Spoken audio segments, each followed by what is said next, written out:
উত্তম আদর্শ যদি আপনি গ্রহণ করতে চান, আপনার প্রথম নাম্বার গুণ এবং কোয়ালিটি লাগবে সর্ব অবস্থায় কার উপর ভরসা? নাকি মাজারের উপর?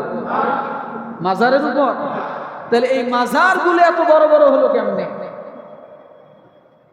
এত বড় বড় হলো কেমনে? চোখে দেখা যায়, কানে শোনা যায়, সব দেখি, দেখেও আমরা অন্ধ। কি অন্ধ? দেখেও। কারণ আমি একটি কথা বলি, মাজারে যিনি শুয়ে আছেন তিনি নিশ্চয় আল্লাহর ওলি। তিনি নিশ্চয় কি? আল্লাহর ওলি। আর এই কথাটা ভুলে গেলে চলবে না যে আমরা কিন্তু আমাদের বাপ দাদা চাচারা, আমাদের পূর্বপুরুষরা সর্বপ্রথম কোরআন দেখে, সর্বপ্রথম হাদিস দেখে আমরা ইসলামের পথে আসিনি। আমরা দেখেছিলাম ওই সমস্ত মুনিশিদেরকে। কথা বোঝেন না কি বলছি? আপনার আমার বাপ দাদারা ওই সমস্ত মনীষীদেরকে দেখে দেখে তারা ইসলাম পালন করেছিলেন।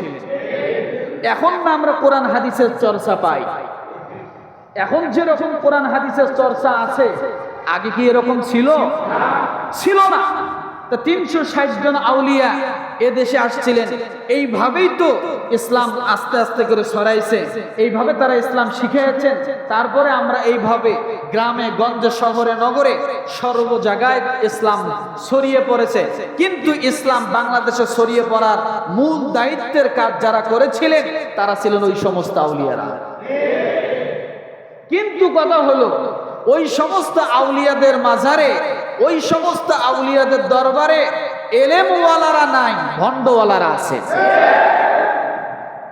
লাল শালুকের অবস্থান ওখানে, বড় বড় মোষওয়ালার অবস্থান ওখানে, বড় বড় জটওয়ালার অবস্থান ওখানে, উক্কে টানাইয়ের অবস্থা ওখানে, কাঞ্চা টানাইয়ের অবস্থা ওখানে, এরপরে বাবা টানানোর অবস্থা ওখানে, নারী পুরুষের মিলন মেলা ওখানে, গান বাজনা, ডুবি তবলা, খেঞ্জুরি, বেঞ্জু, হারমোনিয়ামের সমস্ত বাদ্যযন্ত্রগুলোর অবস্থান ওখানে।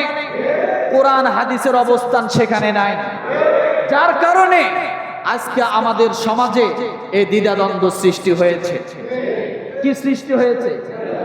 গাঁজা যত আছে সবের আসর ওখানে বসে। বাবা মাওলানা মসজিদ ঘরে আল্লাহ থাকে না, মন আমার দেহ গরি। বলবো না? না। তো কেন বললাম? আল্লাহ বলছেন যারা আমার প্রতি বিশ্বাস রাখে, ভালোবাসা রাখে, তারা 1 নাম্বার কোয়ালিটি গুণওয়ালা, উত্তম আদর্শবানওয়ালা হবেন। কিন্তু আমরা রসুলের আদর্শবাদ দিয়ে, আল্লাহর উপর আস্থাবাদ দিয়ে আমরা ওই ওলির প্রতি আস্থা রেখেছি, আর ওই মাজারের প্রতি আমরা এখন আদর্শবান হিসেবে গ্রহণ করেছি। আসলে এটা সঠিক? এটা সঠিক না। তবে একটি কথা বলি, মাজারের বিরুদ্ধে এভাবে নয় যে মাজার যে আমাদেরকে ভাঙতে হবে, এটা না। মাজার ভাঙার দায়িত্ব আমাদের না। মাজারে হট্টগোল করার দায়িত্ব আমাদের না। মাজার পুড়িয়ে দেওয়ার দায়িত্ব আমাদের না। কারণ মাজার ওয়ালায় তো দোষ করে নাই কিছু। মাজারে যারা মাজারকে আকড়া বানিয়ে যারা ভণ্ডামি করে, যারা বিভিন্ন খারাপ অশ্লীলতা চালাচ্ছে, আমরা তাদের বিরুদ্ধে রুখে দাঁড়াতে পারি, কিন্তু মাজার ভাঙার বিরুদ্ধে না। তাহলে হবে এটা সমাজের জন্য একটা সহিংসতা। তা না হলে সমাজে একটা বিশৃঙ্খলার সৃষ্টি হবে। কথা বোঝেন না আমার?